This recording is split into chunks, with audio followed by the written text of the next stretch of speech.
இது வெள்ளிக்கிழமை வரலட்சுமி நோன்பு. இன்றைக்கி காலையில் விடியகாலம் 3:30 மணிக்கெலாம் எழுந்தாச்சுங்க.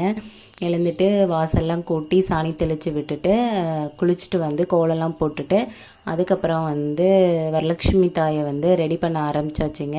இந்த வருஷம் தாங்க முகம் வாங்கியிருக்கேன். இதுக்கு முந்தின 2 வருஷமும் தேங்காய் கலசம் வச்சு தாங்க பண்ணேன்.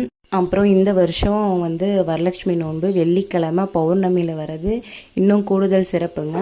அப்புறம் நம்ம வரலட்சுமி தாயாரை வெளியே நம்ம வீட்டுக்கு அழைச்சிட்டு வரணும். ஃபஸ்ட்டு வாசலில் வச்சு காமாட்சி விளக்கு ஏற்றிட்டு தீப ஆராதனை எடுத்துகிட்டு பூ அரிசி அடிச்சதை போட்டு வரலட்சுமி தாயாரை எங்கள் வீட்டுக்கு வாங்கம்மா அப்படின்னு சொல்லி அழைச்சி அவங்கள நம்ம வீட்டுக்குள்ளே அழைச்சிட்டு உட்கார வைக்கணுங்க.